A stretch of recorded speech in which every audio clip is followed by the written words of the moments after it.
Block buster hit తర్వాత mega power star Ram Charan నటించిన చిత్రం వినయ విధేయ రామ. సెన్సేషనల్ డైరెక్టర్ బోయపాటి సీను దర్శకత్వంలో రూపొందించిన ఈ చిత్రంలో భరత్ అనే నేను ఫేమ్ కియారా అద్వానీ హీరోయిన్ గా నటించింది. క్రేజీ కాంబినేషన్ తో తెరకెక్కిన ఈ చిత్రం ఈ రోజే ప్రేక్షకుల ముందుకు వచ్చింది. భారీ అంచనాల మధ్యన వచ్చిన ఈ చిత్రం ఏ మేరకు అలరించిందో ఇప్పుడు చూద్దాం. ముందుగా కథ విషయానికి వస్తే నలుగురు అన్నదమ్ముల కథనే వినయ విధేయ రామ. మాస్ వినోదం అంశాలతో కుటుంబ కథా చిత్రంగా తెరకెక్కింది. ఈ చిత్రంలో నలుగురు వ్యక్తులు ఎలా కలిశారు, వారు ఎలా ఓ ఫ్యామిలీగా మారారు, వారు కలవడం వెనుక ఆసక్తికరమైన విషయం ఏంటి అనేది తెలియాలంటే సినిమా చూడాల్సిందే. ఇక నటీనటుల విషయానికి వస్తే రంగస్థలం చిత్రంలో సాదాసీదా గ్రామీణ యువకుడిగా కనిపించిన రామ్ చరణ్ ఈ సినిమా కోసం పూర్తిగా మారిపోయాడు.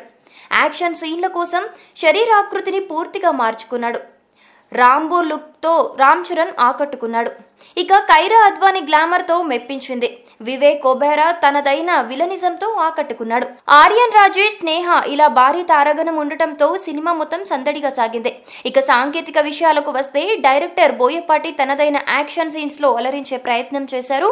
అయితే అక్కడక్కడ కొంచెం ఓవర్ అయినట్టు కనిపించింది.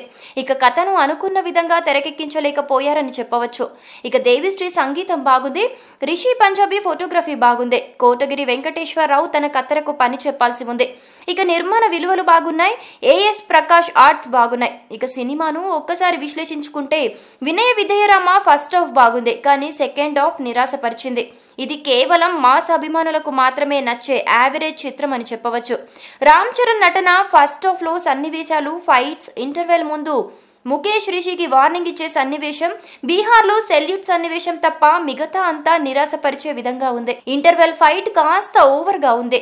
దేవిశ్రీ సంగీతం కూడా ఆకట్టుకోలేదు. బలమైన స్టోరీ లేకపోవటం, బ్యాక్గ్రౌండ్ సంగీతం ఈ చిత్రంలో నెగిటివ్ అంశాలు అని చెప్పవచ్చు. మొత్తంగా భారీ అంచనాలతో వచ్చిన ఈ చిత్రం ఆ అంచనాలను అందుకోలేకపోయిందని చెప్పవచ్చు.